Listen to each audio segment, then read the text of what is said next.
নমস্কার, আপনারা দেখছেন কড়া খবর। এখন কড়া খবরে দেখুন, প্রধানমন্ত্রীর প্রকল্প মেরা গাঁও মেরা গৌরবে কৃষক ভাইদের সচেতনতা বৃদ্ধি করতে balance fertiliser use for sustainable farming আয়োজনে ICAR NINFET কলকাতা সহযোগিতায় মগরাহাট সোশ্যাল ওয়েলফেয়ার সোসাইটি। আজ 21শে জুলাই দক্ষিণ 24 পরগনার মগরাহাট 2 ব্লকে বিডিও অফিসে ভারত সরকারের ICAR NINFET কলকাতার ব্যবস্থাপনায় ও মগরাহাট সোশ্যাল ওয়েলফেয়ার সোসাইটির সহযোগিতায় জৈব সার প্রয়োগ ও তা কীভাবে তৈরি করাবে এই নিয়ে 100 জন কৃষককে বোঝানো হলো।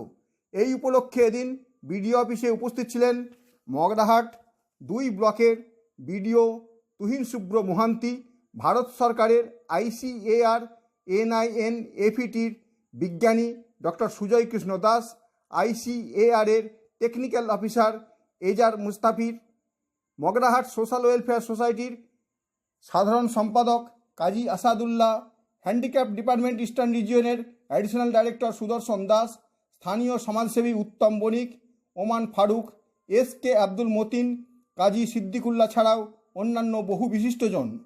অনুষ্ঠানের শুরুতে সংস্থার পক্ষ থেকে উপস্থিত অতিথিদের সম্বর্ধনা জ্ঞাপন করা হয়। এরপর বন্দে মাতরম সঙ্গীত পরিবেশনের মাধ্যমে অনুষ্ঠানের কাজ শুরু হয়। এদিন আবৃত্তি পরিবেশন করে শোনান রীতা নস্কর। উপস্থিত মহিলা কৃষক ও পুরুষ কৃষক মিলিয়ে মোট 100 জন কৃষকের হাতে এদিন ICAR এর পক্ষ থেকে গিফট হিসাবে জৈব সার তুলে দেওয়া হয়। ICAR NINFETর বিজ্ঞানী ডক্টর সুজয় কৃষ্ণ দাস কীভাবে জৈব সার ও জৈব কীটনাশক তৈরি করা হবে তা ভিডিও প্রেজেন্টেশন সহ নিজে বিস্তারিতভাবে বোঝান। এখন কড়া খবরে শুনুন তিনি কি বললেন। এটা আমাদের প্রায় শেষের দিকে যাচ্ছে। জুন মাসে আমাদের একটা মেরাগাঁও চলেছিল, ওটা মানে খেয়ে গোছাও, আর এটা প্রায় 2 মাস থেকে চলছে। এটাও প্রায় শেষের দিকে আসছে। প্রায় আমরা 60 প্রোগ্রাম করছি এই ন্যাচারাল ফার্মিংয়ের উপরে, আর এইটা একটা লাস্ট উইক এটা আমাদের। যার মধ্যে আমাদের মেন হচ্ছে অবজেক্টিভ হচ্ছে যে আমাদের যে মাটি চলছে মাটিটাকে হেলথ বাড়ানোর জন্য, ন্যাচারাল ফার্মিং করার জন্য। কারণ এটা সেন্ট্রাল গভর্নমেন্টের একটা অ্যাওয়ারনেস প্রোগ্রাম। তো এটা আমরা গ্রামে গ্রামে গিয়ে এটা যেটা সাউথ চব্বিশ পরগনা নর্থ চব্বিশ পরগনা বিভিন্ন ডিস্ট্রিক্টে গিয়ে আমরা প্রোগ্রামগুলো করছি, যাতে কি আমাদের পরিবেশটাকে বাঁচানো যায় কী করে। আর আমরা যেটা বিভিন্ন গ্রামে যে প্রোগ্রামগুলো করেছি আমাদের প্রায় 105টা গ্রাম খেয়ে গোছার মধ্যে 105টা গ্রাম টাচ করেছি। এইটার মধ্যে আমরা 25টা করছি, 25টার মধ্যে লাস্টের দিকে এসেছে। মাত্র 4টে জেলাকে এই ব্যাপারে বেছে নেওয়া হয়েছে। এই পশ্চিমবঙ্গে এতগুলো জেলা, মাত্র 4টে জেলাকে আপনারা বেছে নেন? হ্যাঁ, এটা কি হচ্ছে কি আমাদের সার্ভিস হচ্ছে প্রত্যেক দিন আমাদের যেতে হয়। যার মধ্যে কাছাকাছির মধ্যে South India, North India, Hooghly, Howrah আর নদিয়া, এগুলো আমরা কভার করছি। আর কাছাকাছির মধ্যে আমাদের সার্ভিস যাওয়া, রাত্রে ফিরে আসা, আগে এরকম করছি। এখন পর্যন্ত কতজন কৃষককে এই ব্যাপারে অ্যাওয়ার্ড করা গেছে? হ্যাঁ, এটা হচ্ছে এই যেটা মেরাগাঁও 2,500, আর এই ক্ষেত গোছা যেটা অভিযান করেছিলাম ওটার মধ্যে 3,500 ফার্মারকে আমরা অ্যাওয়ারনেস করেছি। আর এটার মধ্যে আমরা খুব সাকসেস হয়েছে। প্রত্যেক আমাদের প্রোগ্রামটা খুব সাকসেস হয়েছে, খুব উৎসাহ দেখেছি আমরা। অ্যাকচুয়ালি যে প্রবলেম আমাদের প্রধানমন্ত্রী আর আমাদের কৃষিমন্ত্রী প্রবলেমগুলো ছিল বলেছেন ওনারা, ওইগুলো আমরা সলভ করছি। কারণ আমাদের দেশে প্রায় 30% মাটি নষ্ট হয়ে গেছে, আরও বাড়ছে। কী করে এগুলোকে আমরা সলভ করা যায়, এর জন্য আমরা বিভিন্ন গ্রামে গ্রামে আমরা করছি। আর কীটনাশক প্রয়োগের যে অপকারিতা, সেটার ব্যাপারে কতটা চাষিদের করা গেছে? যেটা আমরা আগে একটু বললাম যে আমাদের আগে যে ছিল প্রায় 60 বিভিন্ন ধরনের কেমিক্যাল ফার্মিং, যার মধ্যে যে সার থেকে শুরু করে কেমিক্যাল, তারপরে পেস্টিসাইড বলুন, তারপরে আমরা যত আগাছা সরাবার জন্য যেগুলো আছে হার্বিসাইড, এগুলো সব মাটিকে প্রচুর নষ্ট করে ফেলে চলে। আর আমরা প্রত্যেক কৃষি ভাইকে বলি যে আপনি যে মাটির টেস্টটা করুন, আশেপাশে যেসব আপনাদের কেমিক্যাল আছে ওখানে যে মাটির টেস্ট করুন, ওখানে কী প্রবলেম আছে ওরা ডিটেল বলে দেবেন, কীগুলো ঠিক করবেন ওরা ডিটেল বলে দেবেন।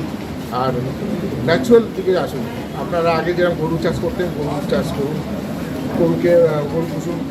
আর যেটা আপনাদের মাটির মধ্যে কার্বনের দরকার, বিভিন্ন ধরনের যে কম্পোজিট, ওগুলোকে কম্পোস্ট তৈরি করা, ওগুলোকে বাড়ান। তারপরে এছাড়া আমাদের ন্যাচারাল ফার্মিং যে প্রোডাক্টগুলো আছে, জীবামিত্র ভিটামিত্র আরও সব যে প্রোডাক্টগুলো আছে ওগুলোকে তৈরি করুন। ওগুলো খুব ইজি প্রসেস, বেশি প্রোটিন না। আপনি সোশ্যাল মিডিয়া পেয়ে যাবেন কী করে তৈরি করতে হয়, শিখে আপনি এগুলো প্রোডাক্টগুলো তৈরি করুন আর এগুলো অ্যাপ্লাই করুন, যাতে কি হয় এই মাটিটা আপনার স্বাস্থ্যটা আপনি ফিরে আসুন। আমরা এটা চেষ্টা করছি, এগুলো তো হঠাৎ হবে না, ধীরে ধীরে করতে হবে। কেমিক্যালটাকে ধীরে কম করে কিছু পার্ট ন্যাচুরাল দিকে নিয়ে আসতে হবে, করে করে করে ন্যাচুরাল দিকে নিয়ে আসলে আপনার মাটি ফিরে আগের মতো চলে আসবে, সুন্দর আপনার চাষের জায়গা ভালো। ICAR এর বিজ্ঞানী সুজয় কৃষ্ণ দাসের কথা তো আমরা শুনলাম। এরপর শুনবো মগরাহাট 2 ব্লকের বিডিও তুহিন শুভ্র মহান্তি কি বললেন সেই কথা। নিয়ে আসতে পারে আমাদের মগরাহাট 2 ব্লকের ক্ষেত্রে। এখানে আমাদের যে অর্গানিক ফার্মিং এর যে বিষয়টাকে এখানে বিশেষ করে গুরুত্ব দেওয়া হচ্ছে, এটা আমাদের এখানকার যে ভূমিরূপ, আমাদের এখানকার যে সয়েল প্রোফাইল, সেই সয়েল প্রোফাইলের জন্য ভীষণ ইম্পর্টেন্ট। আশা করছি আমাদের প্রত্যেকে যদি এটা সাইন্টিফিক বিষয়টাকে অনুধাবন করতে পারে, তাহলে কিন্তু আমরা মগরাহাট 2 ব্লকের যে কৃষিক্ষেত্র সেখানে একটা রেগুলেশন আনতে পারবো আশা করছি আমি। তো আমাদের উত্তমবাবু আছেন, আমাদের সম্মানীয় সমাজসেবী উত্তমবাবু আছেন, তো তিনি মানে তারা এবং বাকি আমাদের গুরুত্বপূর্ণ ব্যক্তিবর্গ আমাদের মন্ত্রীবাবু আছেন এবং আদর্শরা আছেন, আমি আজ কোনো নাম করছি না। এবং এই যে অর্গানাইজেশন থেকে এই প্রোগ্রামটাকে এখানে অ্যাওয়ারনেস প্রোগ্রামটা করা হচ্ছে, সকলকে সম্মান জানাই। তো আমরা এই এক্সপার্ট ওপিনিয়ন আপনারা নিন, আপনারা এটাকে সাকসেসফুলি আপনাদের যে ফিল্ড লেভেলটাকে ইমপ্লিমেন্ট করুন। এবং বাকি তো আমাদের যারা এখানে এক্সপার্টাইজ দেওয়ার জন্য যারা আছেন তারা তো সবাইকে বলতে পারবেন। আর আপনাদের আরেকটা দপ্তর আছে, এডিও দপ্তর। কোনো অসুবিধা হলে কৃষিক্ষেত্রে কোনো অসুবিধা হলে আপনারা এডিও দপ্তরে যোগাযোগ করবেন। যদি এডিও দপ্তরের ক্ষেত্রে যোগাযোগের ক্ষেত্রে কোনো অসুবিধা সৃষ্টি হয় বা কোথাও কোনো অবস্টেকল আপনারা ফেস করেন, যদি সেটা আমাদের লাইন পাবেন, আমাকে জানাবেন, আমি সেটা চেষ্টা করবো সেই ধরনের প্রবলেমগুলোকে দূর করে দেওয়ার। ঠিক আছে, তো ধন্যবাদ। আমি আপনাকে বিডিও তুহিন শুভ্র মহান্তির পর আমরা শুনবো এদিন উপস্থিত handicap department eastern region additional director Sudarshan দাসের কথা। এই প্রোগ্রামটা একটা খুব ভালো উদ্যোগ ভারত সরকারের।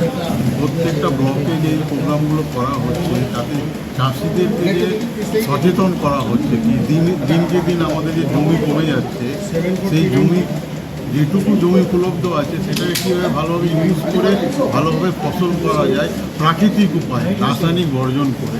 আমি যেহেতু হস্তশিল্প দপ্তর থেকে এসেছি, হস্তশিল্পও তাই বলে কি রাসায়নিক বর্জন করে প্রাকৃতিকভাবে যেটা পাওয়া যাচ্ছে উপাদান সেটা দিয়ে হস্তশিল্প তৈরি করে। আজকে যদি চাষিরা রাসায়নিক বর্জন করে প্রাকৃতিক উপায়ে কৃষিজাত দ্রব্য উৎপাদন করে, সেখান থেকেই তো আমাদের হস্তশিল্পের প্রোডাক্ট তৈরি হবে রাসায়নিক বর্জন করে। আপনার নাম পরিচয়? আমার নাম Sudarshan Das, assistant director, eastern regional office of the development commissioner, handicrafts. এরপর আমরা চলে যাব মগরাহাট সোশ্যাল ওয়েলফেয়ার সোসাইটির কর্ণধার ও সাধারণ সম্পাদক কাজী আসাদুল্লাহর কাছে। তার মুখ থেকে শুনবো তাদের সোসাইটির এই উদ্যোগ প্রসঙ্গে কি বললেন তিনি। দেখুন, আমরা আজকের এই প্রোগ্রাম করতে গিয়ে 100 জন চাষিকে আমরা কিছু জৈব সার ইনপুট দিয়েছি এবং জৈব সারের প্রয়োজনীয়তা আর রাসায়নিক সারের যে ভয়াবহ, রাসায়নিক সারের যে ব্যবহার কম করতে হবে, এইটা মূল অনুষ্ঠান ছিল।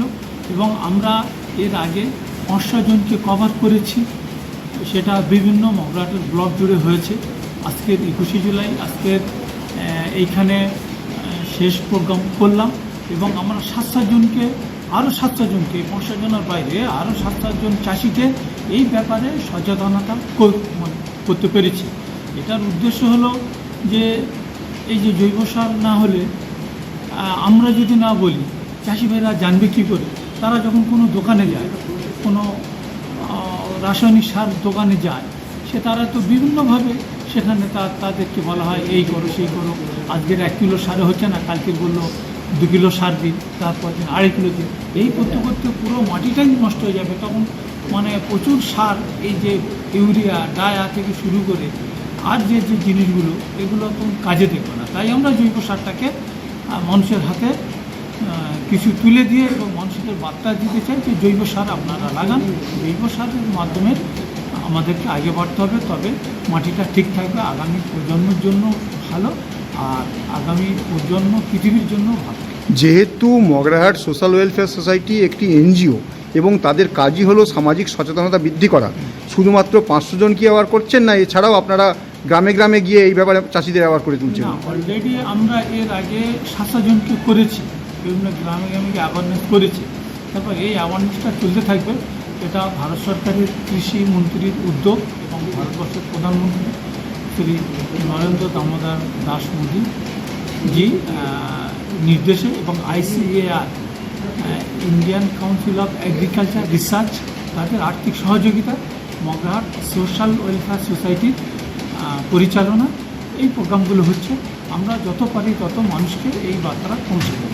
এরপর আমরা শুনবো আজ উপস্থিত স্থানীয় সমাজসেবী ও শিক্ষক উত্তম বণিক কি বললেন সেই কথা।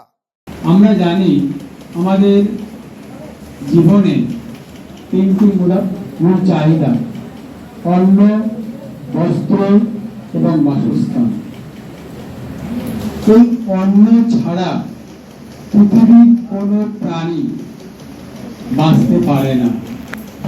আর এই অন্নের ব্যবস্থা করে দেন আপনারা, অর্থাৎ কৃষক সমাজ।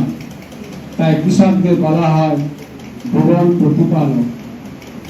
তাই কৃষকদের বাঁচার জন্য আমাদের সকলকে লক্ষ্য রাখতে হবে। কৃষক যে মাটিতে ফসল ফলান, সেই মাটি যদি বেঁচে না থাকে, তাহলে এই পৃথিবী কোনো প্রাণী যেমন বাঁচবে না, সাথে সাথে পৃথিবী ধ্বংসের পথে চলে যাবে। তাই মাটিকে বাঁচাতে হবে। এই মাটিকে বাঁচাতে গেলে আমাদের প্রধান করণীয়, মাটির সঙ্গে যে আমরা বিষ মেশাচ্ছি, সেই বিষকে যাতে আমরা বেশি প্রয়োগ না করি তার ব্যবস্থা করতে হবে। পৃথিবীর সৃষ্টির পর থেকে আমাদের এই মাটি ছিল সুজলা সুফলা শস্য শ্যামলা, কিন্তু অন্যের চাহিদার কারণে আমাদের এই মাটিতে অজৈব সার বেশি পরিমাণ ব্যবহার করার জন্য আজ মাটি প্রায় ধ্বংসের পথে চলেছে। যত বেশি সার প্রয়োগ করছেন, তারপরেও ঠিক মনের মতন আর শস্য পাওয়া যাচ্ছে না, মাটিটাই বিষাক্ত হয়ে গেছে। তাই এই মাটিকে আবার পুনরুদ্ধার করতে হবে। আর পুনরুদ্ধার করতে গেলে আমাদের প্রয়োগ করতে হবে জৈব সার, যে সারের মধ্যে কোনো বিষ নেই, যে সার মাটিকে ধ্বংস করবে না, সেটা আমাদের কিন্তু লক্ষ্য রাখতে হবে। তাই বিজ্ঞানীদের আপ্রাণ চেষ্টা এবং আপনাদের সহযোগিতা দুটোই আমাদের প্রয়োজন। উত্তম বণিকের পর আমরা শুনবো স্থানীয় আরও এক সমাজসেবী ওমান ফারুক কি বললেন তাই।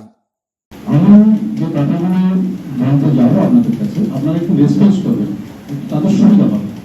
আপনারা যারা এখানে আছেন সবাই কিন্তু গ্রাম্য ফ্যামিলি না, প্রত্যেকে তারা আছে।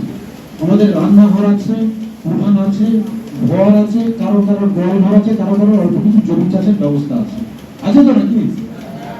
একটা জিনিস আপনারা খেয়াল করে দেখবেন, আমাদের জামা কাপড় যদি নোংরা হয়ে যায় আমরা পরিষ্কার করি তো, শরীর যদি খারাপ হয় আমরা স্কিনের প্রবলেম হয় সাবান দিয়ে পরিষ্কার করি বা ওষুধ খাই, শরীর খারাপ হলে সেটা ট্রিটমেন্ট করি। এই ICM এর মূল উদ্দেশ্য হচ্ছে আমাদের এই পরিবেশটা খারাপ হয়ে গেছে, দূষিত হয়ে গেছে। এই পরিবেশের মধ্যে জল, মাটি, বাতাস, এই 3টে জিনিসই খারাপ হয়ে গেছে। এই ICM সেই ট্রিটমেন্টটা করার জন্য আপনাদের সামনে, আপনাদের কাছে সেই বলা বক্তব্যগুলো তুলে ধরার জন্য এসছে। তো আমরা একটা একটা করে সেই ট্রিটমেন্টটা কিভাবে করবো সেটা আপনাকে জানি। আমাদের জামা কাপড় যদি নোংরা হয়েছে আমরা কি করি? সাবান কিনি তো নাকি? সাবান কিনি। আমাদের শরীর যদি খারাপ হয় আমরা কি ওষুধ দোকানে যাই, ওষুধ কিনি তো নাকি? আর আমাদের এখান থেকে ঠাকুমা দিদিমা যারা আছেন আপনারা খোঁজ করবেন, কারোর শরীর খারাপ হলে বা শরীর পরিষ্কার করার দরকার হলে ইটেফল ব্যবহার করতেন। দেখেছেন জামা কাপড় কাচার জন্য ইটেফল শুনেছেন আপনাদের? ইটেফলটা কিন্তু জৈব একটা মানে কি বলবো বীজ, ওটা কিন্তু ওরা ব্যবহার করে মাথার চুল পরিষ্কার করতো, শরীর পরিষ্কার করার জন্য আরো কিছু জৈব পাওয়া যায় সেগুলো ব্যবহার করতো।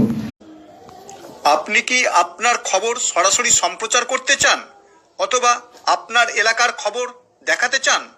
তাহলে যোগাযোগ করুন কৃষ্ণপ্রসাদ পাত্র, ফোন নম্বর 8622800252 অথবা 8282860856 এই নাম্বারে, অথবা অর্জুন সেন CPRO, ফোন নম্বর 9433138840 এই নাম্বারে।